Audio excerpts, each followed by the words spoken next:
infinite complacence, people went to and fro over the earth about their little affairs, serene in the assurance of their dominion over this small, spinning fragment of solar driftwood, which by chance or design man has inherited out of the dark mystery of time and space.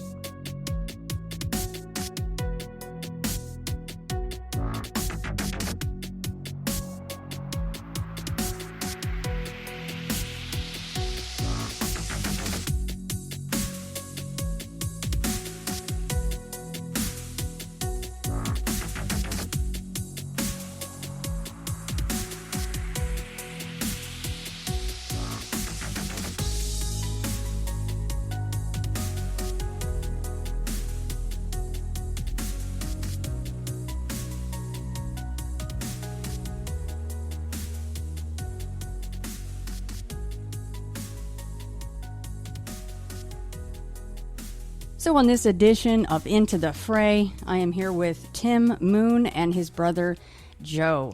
Tim is the author of the fictional book Tomato Fields, but it is based upon the real-life encounters his brother Joe has had with specifically Bigfoot. But today we will be discussing not only that, but also UFOs and ghost experiences as well. Now, some of these experiences, Joe, right, they're yours alone, but others are, in fact, shared between the two of you. So, first, welcome to the show, guys. And second, maybe we can begin where, Tim, you told me in the email that Joe is essentially a magnet for the paranormal. Now, do one of you guys want to start there and discuss, I mean, we know what that means, but does that mean that this runs in the family? Who else in the family has this? Is it kind of just Joe? Well, maybe we could start there if one of you guys wants to take that. I'll go ahead and start. What I meant by that was that he's had a lot of experiences, and I've heard that some people just do have more experiences than others, and there is something behind that, and so I was thinking that maybe they're like magnets to the paranormal, and if someone is, it's Joe. He's had a lot of different experiences, and I've had a few, but nothing near to what he's had. So that's what I meant. Joe, you can add to that. Well, I mean, when we were little, it started when I was like 5 or something. So, and Tim knows this because we were in the same house. And anyway, I would see this little boy following my dad around, and it just kind of bugged me. Because I mean, I didn't know it just kind of bugged me. I see it all the time. One time, the little boy, my dad went into the bathroom, and I was in the bedroom. And I could look through the door. And I saw the little boy walk right behind him into the bathroom. So I got up and went in there. It was gone. So at that point, I mean, I was just a little kid at that point. So, but then things have happened throughout life that have only happened a little bit in mine. So, but as you go through the stories, you'll hear that. So that's what I meant though by a magnet. So really nobody else in the family on either side has much going on? My mom may have, but she died when we were young, when I was in my 20s. So I can't remember because I didn't talk to her very, very much about it. But no one else other than Joe and me have had much in that regard. So that little ghost boy, just really quick, did anybody else see that ghost boy? I think my mom did, and there was like stuff. The water would come on downstairs, stuff like that. I remember that. The dryer would come on. I remember one time we were in the living room, and it was my mom and me, and I was playing in front of the TV. It was like a vase on the middle of the mantle, and it just kind of levitated and came out like, I would say about 14, 15 inches, and then just fell right onto the hearth and exploded and shattered glass. And it was just like one of the weirdest things I've ever seen too. And my mom just was speechless. And she started I don't know, she was crying kind of. I think she went and found out it was like a little boy who died in the house, fell down the back steps, and Oh, then they brought him to the house. And that's kind of what I remember her saying to me.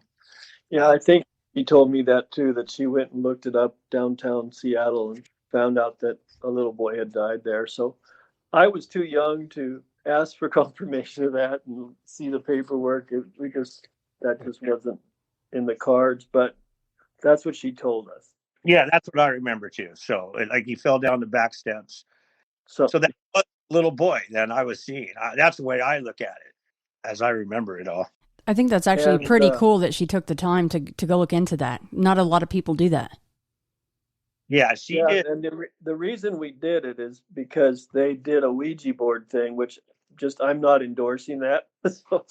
But she did do that, and I remember that part, having names spelled out and stuff, although I don't remember Well, names. didn't we call And Harvey for some reason? I think we called him Harvey for a while, and then she found out his name, and I can't remember what she yeah, gave him. I don't remember.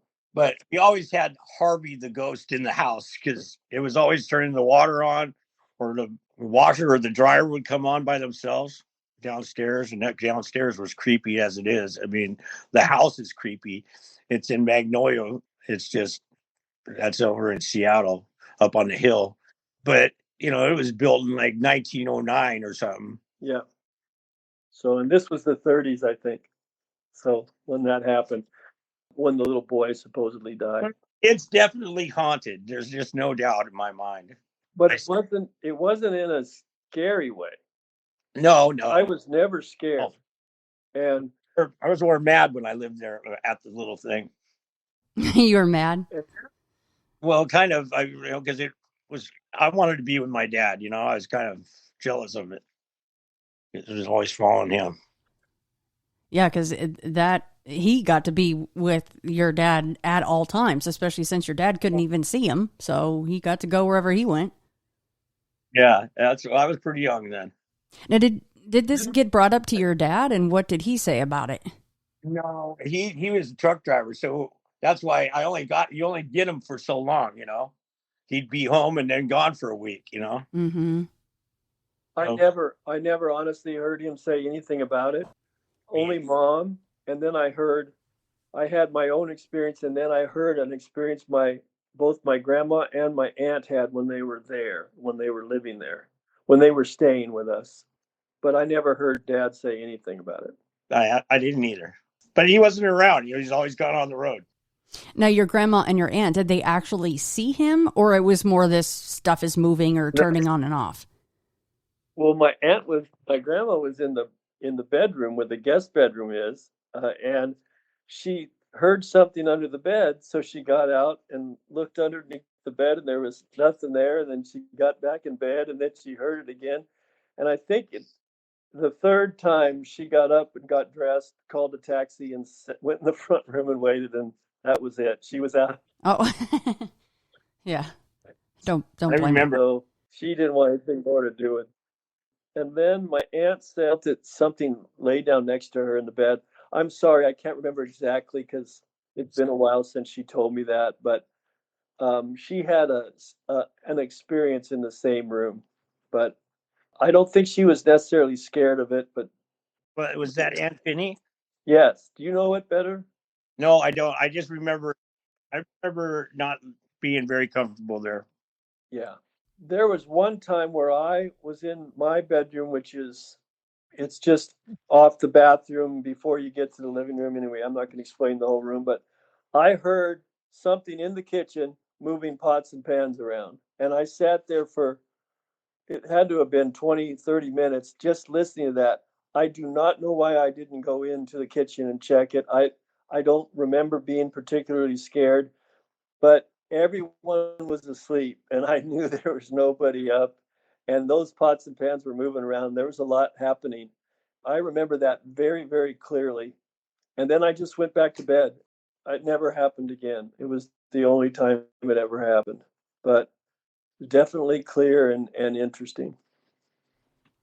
So that was some early experiences for you guys. Now, the next things were and correct me if I'm wrong, of course, but during the teen years, you said there was some UFO experiences, and there was one that you both had, and then a couple of solo ones concerning you, Joe. Is that where we need to go next? Is these UFO experiences? I think so. Why not? We can come back to the ghosts if you want to.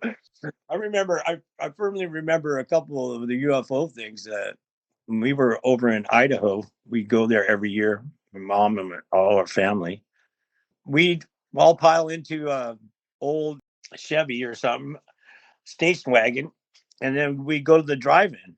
So that one night we did that, and it's really nice. Stars are shining, and we go to the drive-in. We're partying, and we're just teenagers, and it was having a good time. And then on the way home, it's a 45-50 minute drive home or something.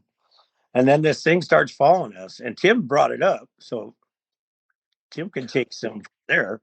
Well, I was driving and I was watching something up in the sky. I thought it was an airplane. It was moving just across the sky, and then suddenly it did a 180-degree turn coming down, and I thought, "You guys, can you believe that? Look at this thing!" Because I was trying to get their attention, and We were looking. you started looking, but then I couldn't see it because I was driving, and then they took it from there. But nothing moves like that.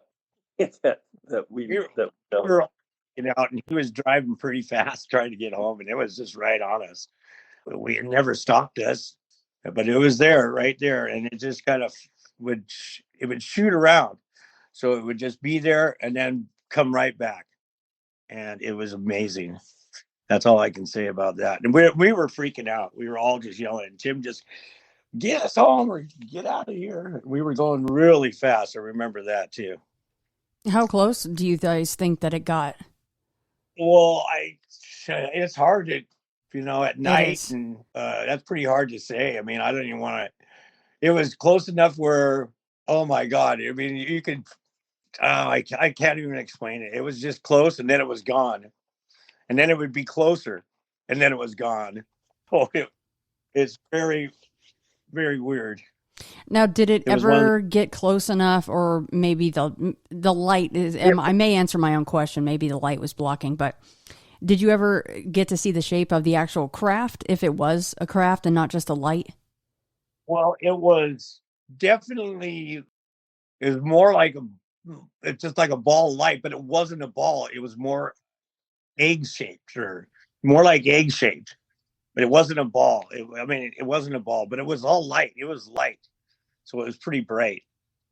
So that's what I remember, and that was super long ago. But it was something that will always burned in your brain. That's for sure. I mean, Well, but considering the movement that it made on the onset, and then the fact that it seemingly followed you guys, essentially, it sounds like it was sentient. it was. I'm not quite sure, to be honest with you, but it was one of those experiences you don't forget. Well, yeah. What Yeah, about now, Joe? What about this? This was a solo sighting for you, but it had to do with some water. I'm up in Hood Canal, and I was working. It was I think '94, and we're finishing up the day, and we're doing construction, and we're on this hill that goes. It's this you have to drive uphill. It's about I would say a 15-degree or something. It's a hill you go up and wind up. There's houses and trees, and you wind up in that. And we were just out in the driveway of one of those houses I was building, and we were all sitting there having a beer. It was like 4:30. It was Friday. I remember that, and we're just bullshitting. And all of a sudden, there's just whoosh, goes right over our heads. I mean, it was just like it was huge. It was hard to see from side to side, but it was super fast, and it was a big, huge whoosh with with like a wind coming through it, and when we were all our hair's all blue, and there was salt water and seaweed and all kinds of crap that's came down from the sky. To me, it was incredible. I looked at my friends and stuff. They were just all like, "What was that?" And that was what it was. It was, what was that? It just, to this day, I kind of crack up because, it's only for a second. It's just not even a second. It's just boom. That's totally burned in my head too. A couple people that were there are passed on now, but I know that they were bewildered, as much as me. But I've always believed it was some sort of spaceship or something came out of the water. There's no doubt in my mind it was some sort of craft that flew over. It was going up the mountain, just came out of the water and went straight up the mountain, up into the sky, and right over our heads. And it's something I'll never forget. So are you guys of the mind that some or most or even all, who knows, some people are of this mind, but what percentage would you guess is ours? And do you think maybe it's a teeny tiny percentage that might be off planet stuff, or do you think it's flip flopped? I'm just gonna say what I feel it is. I mean, I think it's something from another world or another planet or something. That's what I think. But my buddies tell me to go jump off a cliff. Some of them think I'm a nut bar, and some of them think they agree with me. Yeah, until they see one, then they won't think you're so nutty, right? Yeah. Wait until you wait until you're in that situation. What are you supposed to keep it quiet, not talk about it, or what? I told everybody I could about it, and they all told me I was nuts. So it's all good. But it's not the first time. Yeah, it's like welcome to the club, right? We're a special Yeah, right. We're a special bunch of folks, and we're okay with that. Yeah, exactly. I think that it's possibly both. We tend to think that we're here on this planet by ourselves, but it's very possible that we're not by ourselves. That things have lived here or resided here or lived here once and left and came back. I don't know. I think it has a lot of origin outside of our planet, but it could be very well that there's things living here that we don't know about or only some people know about. So I think it's a very big universe with trillions of stars and trillions of galaxies, and there's a lot going out there that are we don't maybe know about. So I think you'd be a fool to think that we're the only ones. Yeah, it's kind of egotistical, don't you think? Yeah, exactly. Well, Tim, you had your own sighting as well, right? You and your friends. Well, we went to a concert at Washington State University at the Performing Arts Coliseum there, and we went outside afterwards, and we some reason something caught our attention up in the sky, and someone saw it. I can't remember who saw it. We looked up there, and there was a triangle object, and it must have been, well, I don't know how big it is, so I don't know how high it was, but it was pretty high, and it looked small for us. But it was a triangle, and it wasn't lit up. The only reason we saw it is because it was a lighter shade of black, and it looked like a grayish black, whereas the sky was black, and it was moving in like triangular geometric forms back and forth over and over and stayed pretty much in the same area, moved all around that area in quick, straight lines that became triangles and squares. And it was really amazing. And we watched it for about 10 minutes and it just kept doing that. It didn't do anything else, it didn't go anywhere. I recently saw show some UFO people saying that the triangle or triangular UFOs that they think we're making today. They were suggesting that we were making those now, but they said that they apparently some of the people have said they're capable of turning invisible so that nobody can see them. And it's got me thinking, I wonder if that was what one of those was. And we only saw it because it was a lighter shade, and that was because it was cloaked. I don't know. It was 30 years ago, though. So that's pretty good technology for us to have 30 years ago. But it was very interesting. We never felt threatened. It never did anything but what I suggested.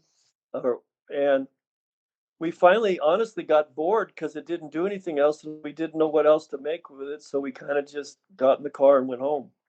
And no one has a camera or anything at We that time. didn't have a camera back then. No, no one had cameras then. So not that you carried around in your pocket, but it was pretty interesting though. And I called one of my friends after, because I recently, probably a year ago, saw that. Remember it came out that NASA was admitting that there was UFOs, and they mentioned one of them was a triangle, and showed, I think, a video of it. And so I called my friend who was with me, and I said, "Do you remember that?" And she remembered it. It was pretty cool, but I've never seen it again since. So it's just one of those strange things. Whether that was made here by us or off planet, either way, what it was doing, and by the way, I don't think I've ever quite heard of one just blatantly being like, hey, look at me here's what I'm doing. I'm going to essentially draw, quote unquote, geometric shapes in the sky, which is very strange. But that's unique to start off with, but it just seemed like a very blatant display to try to get people to notice it. If anybody did, because we had to be lucky almost to see it, because it was so light. It was just a little lighter than the night sky. There were no lights on it. And I don't even know if it knew we were watching it. It was pretty high. I mean, it was at least as high as you would think an airplane would be flying, at least a smaller plane.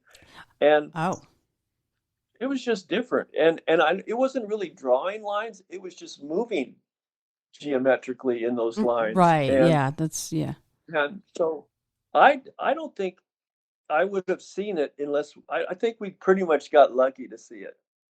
Thankfully, someone was paying attention, and they drew our attention to it, and then it was pretty cool. Yeah, somebody has a good eyes there. Yeah, I guess. I can't remember who saw it initially. There was 4 of us there, but it was pretty interesting. Well, yeah. Anything else you guys want to add to the UFO subject before we move to Bigfoot? I'm quite this. I love to stargaze and stuff. So I was just to throw this out there. I was stargazing the other. What was it about? How long ago, Tim, did I call you when I was all like? Well, about a month ago. Was it? I thought it was more than that. Anyway, I was out looking at the stars. It's cold out. I see all these moving, these stars moving kind of in. Oh, it was just amazing to see it.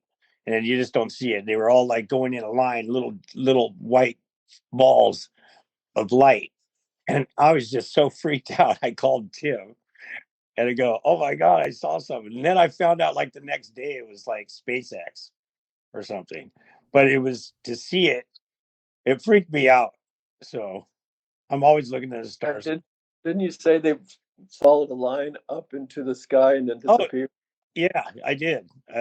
It was amazing to see, but I'm pretty sure I saw it again on TV a week later that it was SpaceX or something doing something. It was just, you had to be out there. It was still late at night. It was 12 something at night, and I saw it. But I swear I thought it was something, spacecraft wise. I'm sure of it. That's why I called Tim and woke him up. Well, if it's SpaceX and they can do that, then they're spacecraft. Yeah, exactly. It was a UFO to me. Yeah, it was. Well, yeah, you can identify it, so technically that is a UFO, no matter what it is. So yeah, I've seen one of the SpaceX rocket launches, and boy, that will take you by surprise because it just looks like. I mean, thank goodness they're going up and not down, because if you saw it going the other way, you would think it was like a world-ending comet situation. Yep. You're like, well, here we go, the way of the dinosaurs. But yeah, it that freaks everybody out every single time those rocket launches go down. And yeah, the Starlink stuff is pretty dang cool. Yeah, that's what I was talking about, the Starlink. Yeah, those are really cool to see. And I think that most of the Sky Guides and the Star Guide apps, I think now you can actually track those, just like you can track the ISS and all the rest of them. Yeah, I think you can see when they're coming by, and then once it's marked, you'll get notifications, and then you can actually go outside and watch them go over. So that's kind of a cool thing to do, actually. cool. I didn't know that. Yeah, I think Sky Guide does that. That's a really good app that I frequently use. I can't see much out here in Vegas, but I try when I get the chance. Yeah. Yeah. Well, Right. let's say we talk a little bit about the big guy. And before we get into the actual encounters, I would like to discuss just a little bit about the book and what made you guys decide to put this into a fictional work. Yeah, well, I mean, what was the setting for that? What was the discussion like there and the decision? Wow. That's a big one. I mean, we meet up here and get to always doing something just to make sure we do something together because he lives in Texas and I live in Washington. So, I mean, that's kind of how we started doing it. Once we were both into Bigfoot. I mean, and it just certain things we just started talking. Well, I'll tell you, I remember exactly. We were up helping my uncle do some work, and I asked Joe once, what's the weirdest thing he ever saw? Because I don't remember knowing much about you and Bigfoot at that time. And you mentioned that's when you told me this story. And I've been studying it since I watched the video Creature from Bogey Creek. And I've always been fascinated with it, but I've never seen one. When you told me that story that he's going to tell y'all, I just thought, wow, this is awesome. And I started thinking about writing with it. And I'd been listening to a lot of Bigfoot stuff and podcasts and things. And what I was noticing is most of the literature that's done on Bigfoot is nonfiction. Being a teacher and knowing how kids think and everything, I thought, well, people are more motivated and interested in stories than they are in facts. And I thought maybe if you could write some stories, some in a novel type form, a fiction form, about Bigfoot or other creatures, you would make them people more believe in them more, maybe, or be more open to it. So I thought, well, maybe we could do that with this and see where that goes. And that's kind of what motivated me. And then I just had to finish it because I'm good at having ideas and then not doing anything with them. And I didn't want to do that this time. So that's kind of how it came about for me. And Joe has just been involved ever since I started, and he listens to it and tells me different things. And so gave me different pointers at different times. So, and it developed over about 10 years. Yeah, and I've been talking about the tomato fields to my brother for a long time. So the tomato fields are a real thing, you know. That's his idea. That was Joe's idea, the name. So It's kind of it's just kind of creepy stuff. I mean, Tim, weren't you quite shocked, especially since you were kind of into Bigfoot, and then to come to find out Joe has encounters? I mean, were you surprised by that? I was shocked. I was initially shocked. In fact, I said, are you sure this? And he got kind of mad at me because he thought I was questioning him.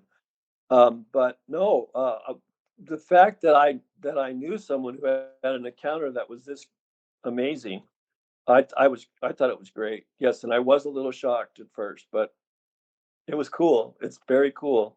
I kind of wish I had one, but he tells me I don't really want to. Yeah, you don't want to have one because you don't want to have one. I mean, you might want to have one, but once you've had one, you don't want it ever again. So, well, I'll save Anyway, the question that I yeah. have on my mind for after the encounter because I bet it's going to answer that question. Well, yeah, let's dive in if you don't mind, and let's hear all about this.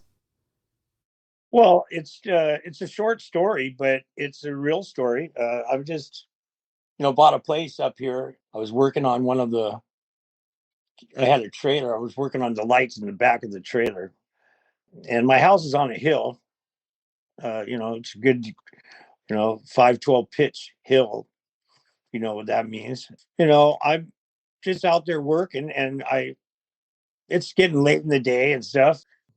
I can smell something kind of at first, and it's just wafting down the hill from me, and that's when the wind came in. I just look up and I just see this thing step right towards this, out of the trees, right towards there's a little, it's not the best of roads. just stepped right there, and I looked at it, and I just was out of. I mean, I couldn't speak or anything, and then the thing just kind of stepped and was standing straight at me, looking straight at me, and it just screamed, and it made this howl noise, a howl. Some of the howls I've heard on, these Bigfoot shows, it was one of those, but it was ear piercing where my ears almost rang. And I dropped everything and ran towards my house, got in my house, and I can see, I got windows right on the sides of my doors, and I got my shotgun, and I could see the thing, and it was still had that howl going. And I was scared completely. I don't even know how to explain it, but I'll never forget it. And then I was watching it, and it just took like 3 steps, and it was back into the woods. It just turned, and it was 3 steps back in the woods, and it was huge. And I could see it was just like a human face, but with hair on it. I mean, hair. It was looking at me. The eyes were black, I think, as I remember, and it was huge, and it was stinky, and it was one of the scariest things. I'll never forget it. I still have dreams about that encounter. That's basically how it went down. There's not much more to it. I went up to look at if there was tracks, but it was really dusty where it was standing, rocky and dusty. So the tracks weren't there. Anyway, it happened so fast. I mean, it just happened so fast. I almost pissed my pants, to be honest with you, because I was that scared. I didn't come out of the house for at least a half an hour after I walked back into the woods, but I came out with the shotgun. I kept that shotgun with me all night that day. How tall do you think it was? So it had to be, I'm saying, 8 feet tall plus. That's where I'm going to go. And then definitely because I had Tim go up there where the pole is. We took pictures, and the thing was twice as big as Tim, easily. I mean, it was tell Tim you're 6'1" or Yeah. so it's twice. It was at least tall, and it was probably 3.5 feet wide or more.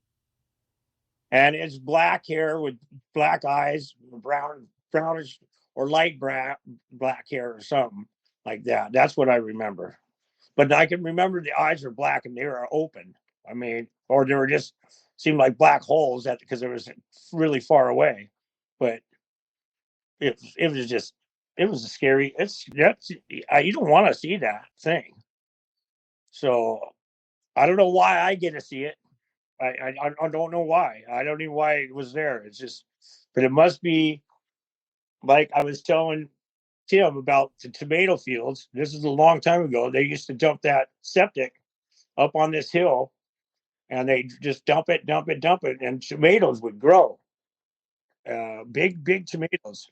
All at certain times they'd bloom, and there'd be tomato fields, but it's all in the septic field, and that's what I figured they were eating, going up and eating those tomatoes in the tomato fields.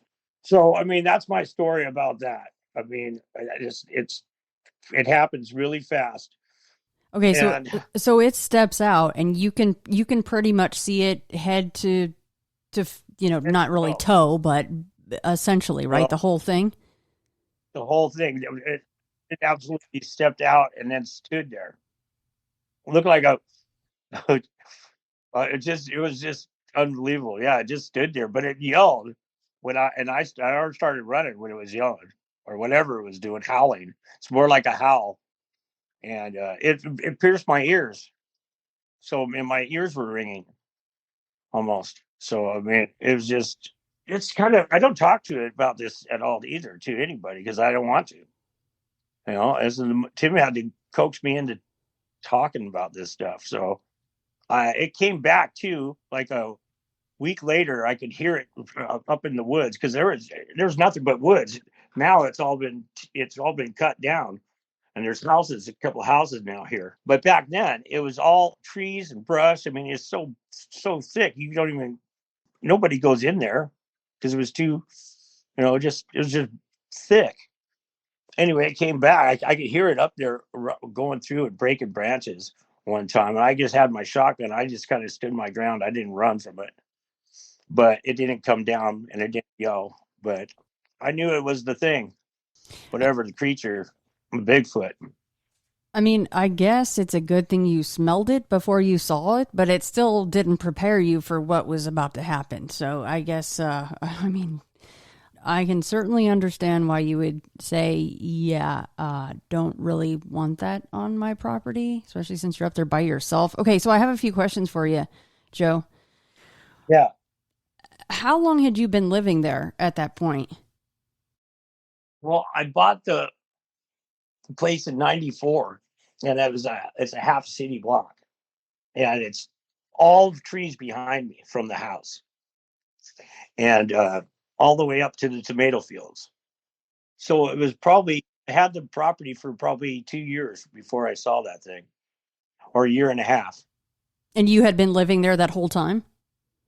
Yeah, but I work in Seattle, so I was commuting, so I wasn't here a lot. Ah, so you'd kind of come and go. It's not like you were even there week on, week off. It could be longer stretches. Absolutely, yeah. And what about before you bought it? Was anybody there with another house or trailer or anything on that property? It was the Cole's place, so they probably, there was a guy named Harry Cole. I remember him telling me there's a monster or something, saying something about that, and I just blew him off. Really? We were in the bar, and that was the son of Harry Cole Sr. That's who I bought the house from and the property. I don't know if I'm supposed to use their names, but they're all, they're long gone, passed on. Harry Cole Jr. told me there was some kind of monster up there, but I remember him saying something about that in the bar to me. I just kind of blew him off, like, I mean, we're just bar talking, right? Of course. Yeah. So I blew that off. Then you're like, Yeah, oh, shit. He was actually telling me the truth. Yeah. Oh, gosh. I can't imagine how humbling that must be. 9 feet tall, 8 to 9 feet tall, and 3 to 4 feet across at the shoulders, right? Or the chest. Forget it. Like, you're going, well, the shotgun probably felt like you were carrying a pellet gun or something. Yeah, it didn't. Yeah. Oh my God, you don't want to. Yeah, the shotgun didn't feel too good. Didn't feel big enough. How many neighbors were around there at that time? Obviously, you had a lot of acreage, so they weren't close. But were there a lot of other folks around there with property? 4 houses around me at that time, and they're not close. They're like they're I don't know. They're just not close. They're all spread out. They all probably, I don't know what they might have had their own encounters, but we kind of keep to our, I don't know. Everybody just, no one talks about it except in the bar. Remember, like I said, Harry told me something about it, but that was just bar talk, at that time. Joe, do you remember what time of year that would have been? It had to be in the late August or something like that. It was because it was hot out, pretty hot at that time. That's what I remember, and it had to be summer because it was hot, and I just know it was hot. I can remember being hot. Yeah, it was ticked off that you were there. So okay, so you go on these trips and then you come back, from your commute, from your work. How long had you been back at that point, from this latest trip? Had you just gotten back that day? Did you get back the day before? No, probably the day before. Now that I think about it, it's probably, on the weekend. So, I mean, because I was commuting to Seattle. So it had to be it was probably a Saturday. Telling you, hey, man, give me my space back. Yeah. Right. Not going to happen. Pretty rude to get, especially to get, it would have been enough just for him. We're assuming it's a him with the size like that. I'm sorry. I just do. It would have been enough probably just to step out, just the sheer size of the thing. But then to scream at you really was like cherry on top of the old ice cream there. I'm been watching TV. I've seen like the Patterson video. I mean, the Patterson video is a woman, obviously. So I didn't see no breasts on this thing. This thing is all man. So I remember that it was a man. So besides, a couple weeks later, at this point, I'm sure your senses are heightened, and you can definitely go, okay, well, I just saw that, and now a couple weeks later, I'm hearing it moving around the woods. Was there any other sign? Was there any strange things going on with trees or tree breaks or anything hitting the house or finding things around the house, anything like that? No, what all I remember about that one was the smell. And then I grabbed my gun, and then I kind of I went towards the smell where it was coming from. And then I started hearing trees break and branches, and it go and scurry. It was not scurrying, but it was breaking its way through the tree and going up into the woods through making its own path, because that wasn't a trail. So it was down in there for some reason. I don't know why. What the heck, Joe? You didn't feel like following it? I mean, come on. I'm kidding. I remember kind of going forward for just like a couple steps, and then I just backed up. Especially when you hear the branches of the trees break. And I remember, I think I went up there with a friend, and we found big old broken branches, tree branches that they were broken off by something. And I heard them breaking off. That stuff that stays with you. Did you ever get that whiff again at any point, but not see anything? I have not.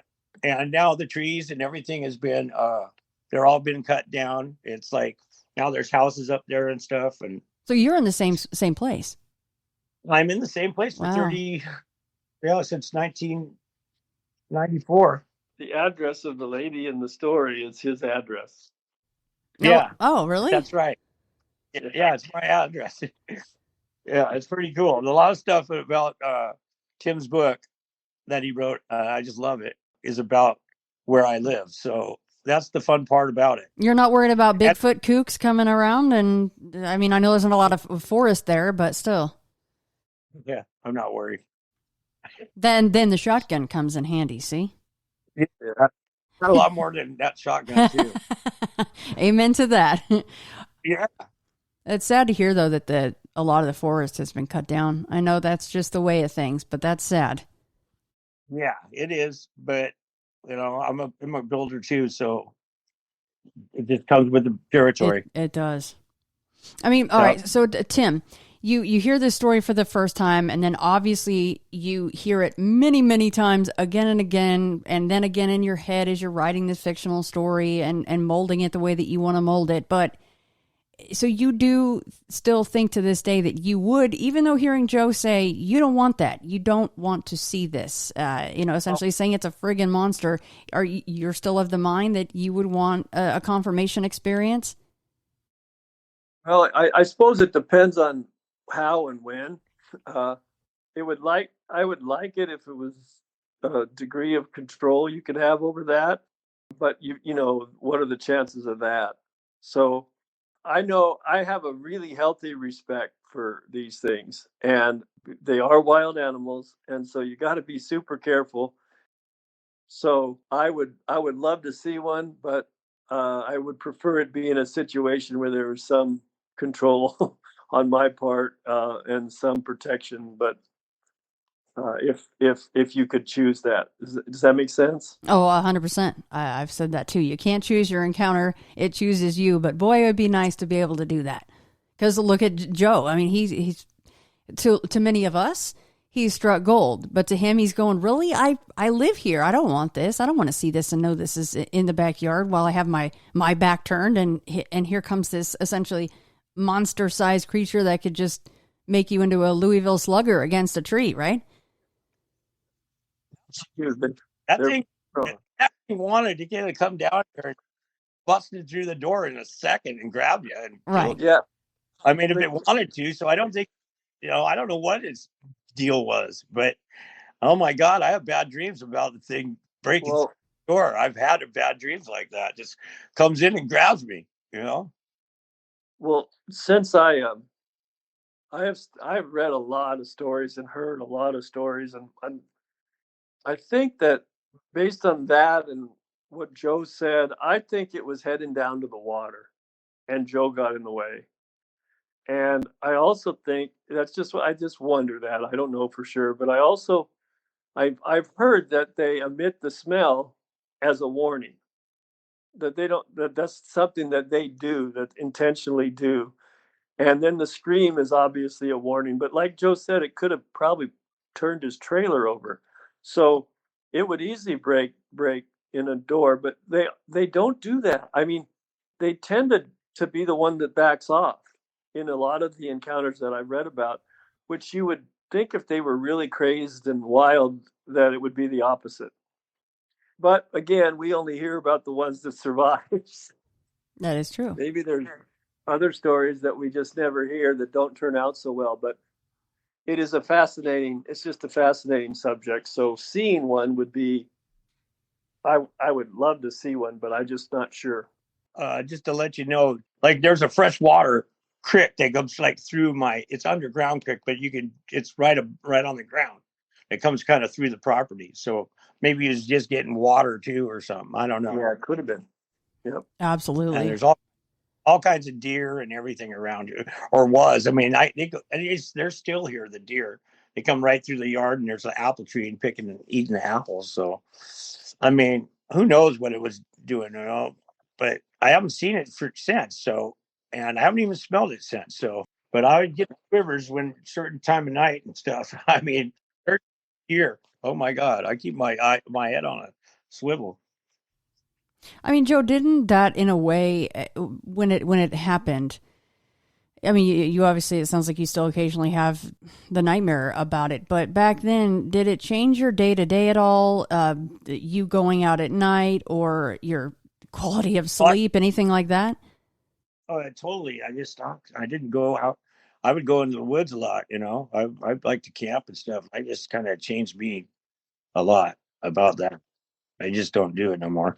I mean, I think that's a big reason. I mean, I don't know. I'm not saying I'm a chicken or scared or something. I just kind of stopped. Yeah, it changed me. So even to this day, you're not going to go out, with a single person tent and go camping or something. No, not me. No. I don't blame you. I don't blame you a bit. Yeah. You're not a chicken. I mean, look at what you experienced. Look at what you saw. Yeah, I didn't want to do it. Didn't you have friends too who said they were camping down by the river down there? And Yeah, tell me their stories too. That they've had like one time they were down at the Skoke River down here, and they were camping right on the river, and they had a trailer. Anyway, they were right up on this back against a hill full of just a massive trees, and then right on the beach or the river bed.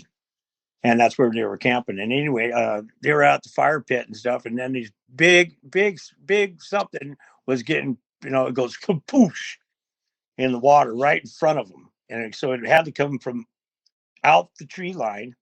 And then, I mean, something's throwing big old like boulders, they told me. And they said there was like 7 of them. And then they just packed up and left. So that's one story, that I've heard. I'd pack up at the first rock if there was a rock thrown in like that big. But it's pretty scary, I just know it's out.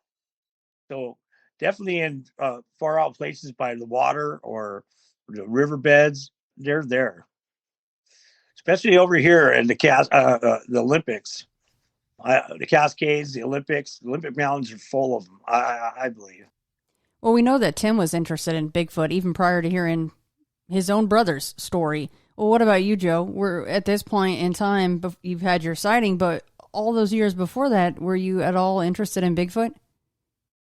I was interested in ghosts, Bigfoot, kinds of UFO, all that stuff, all my life since when I can remember because of ghosts.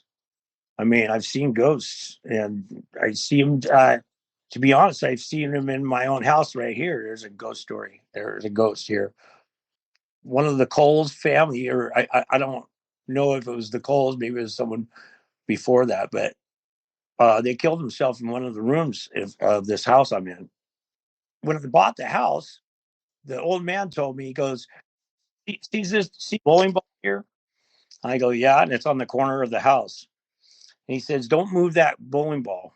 Just promise me that when you, and I said, well, why? He goes, well, it'll just be bad omen or something like that. You don't want to some kind of spirit. He said, you don't want to ruffle up some sort of spirit or something like that. And I just said, okay. And he didn't tell me about someone killing himself. Someone told me about that years later. The point is, he don't want me to. That's bowling ball is the guy's bowling ball who killed himself. So what kind of activity do you have in the home? Well, just a tall shadow figure. He was tall, I suppose. So I see him kind of peeking out one of the doorways, and it just kind of freaks me out. My girlfriend says he dances sometimes, and I don't know what to make of that. He's never danced for me, but she says she sees him dancing in the living room or something with the top hat, and I'm like, man, you're nuts. But I've never seen that. But I've seen a shadow figure for sure. Wait, but when you see him, does he ever have the hat on? No. Huh. But yeah, I just all I know is, that's what I've heard. But I've seen shadows and doors sometimes open a little bit here or something there, and curtains move. I mean, it's here. But you do feel like it's one entity and not two different things. No, I just feel it's one. Maybe there's two. I don't know. Maybe she sees something else. I don't go looking for it. I'm not looking for it. It's just a story. When I bought the house, the bowling ball, he didn't tell me someone killed himself. Someone told me that later down the road that someone killed himself. And it's in my bedroom. My bed's in right now. Mm. And it's just did you ever move the ball, Joe? No, never. No. Still there. Yeah. And I bought the place in 94. So you guys, and the bowling ball's still there. I'm not going to move it. And I don't want to. He said, you'll rustle up some spirits. Well, they're already rustled though. So yeah, heaven forbid you actually move it. I mean, what's going to happen then? Well, I know. So I'm not going to find out. Well, it's the ultimate question because, is it all one thing that manifests as different entities, or is it one thing, different things? In fact, I just find it of interest that your girlfriend, when she sees essentially a shadow figure, but then it has this hat. We know that there is something called the Hat Man, which, yes, it's a shadow figure being, but is it the same thing as, is it the same as the shadow people that I saw in the woods all those years ago? When you see your entity, if we're going to call it that, your entity does not don a hat. So yeah, I mean, is it the same thing? Is it just tailored to each one of you the way that you're supposed to see it? I don't know. Yeah, I think I think you're on the right path there, because I think everybody sees what they see. She sees it in a different light, that's for sure. So, but I see him. He's here, and he's tall, so he's right at the top of the doors. Now, does it scare her at all when she sees it?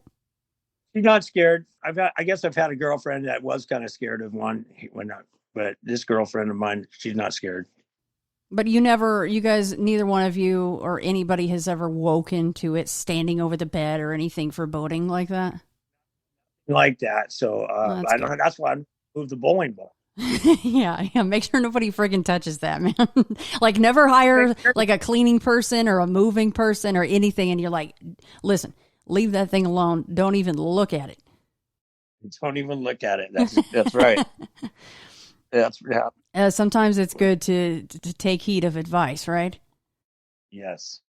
Well, I really appreciate you guys coming on. Any final thoughts before we close out? And if there are none, I want to make sure that you guys let everybody know where to find the book, Tomato Fields. Yeah, absolutely. Tomato Fields are real. If you just go onto Amazon and type Tomato Fields, and you can type my name too, Tim Moon, it'll come right up. and it's out in paperback and electronic on ebook. You can also read it on Kindle Direct if you have that program. Yeah, you really can't miss it. So, It's got a Bigfoot staring right at you with the big old peepers, so you cannot miss the cover. I like the cover, by the way. I had a lot of people who I had to kind of do it on a shoestring, and a lot of trial and error since it's the first book I've done. But I've had a lot of really good reviews, and it's gone really well. So I think people will like it. And it's scary too. I've heard some funny things happen while people are reading it. Yeah, Really? I never intended that. What sorts of things? Well, Joe can tell you.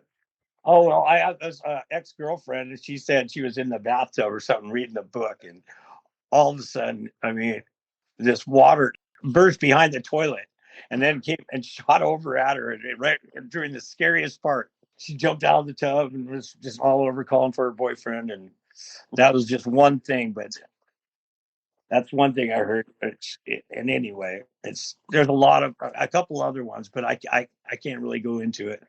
There was one time when I was writing and I was at my office, and this bird just hit the window. I'd never seen that kind of bird before. It was red, and they just don't have those around here. And it was like poking on the window trying to get in. It was really bizarre. I'll never forget that. But that was while I was actually writing part of the book. So I wondered if that was an omen of some kind. I don't know. Do you remember what part of the book you were at? No, I'm sorry. No, that's okay. That's all right. I've written it. I've read it and written it and rewritten it 1,000 times. So it was interesting though when it happened. Okay, well, I'm kind of excited to get my copy because I don't know if you guys ever heard me say this, but I'm about as sensitive and paranormally attractive as a rock. So maybe while I'm reading Tomato Fields, I'll have something happen. I don't know. Well, I've got them on order right now, and as soon as I get one, I'm gonna mail it to you. Oh, I'm excited. Thank you so much, Tim. Yeah, thank you. We really appreciate the chance to share with you.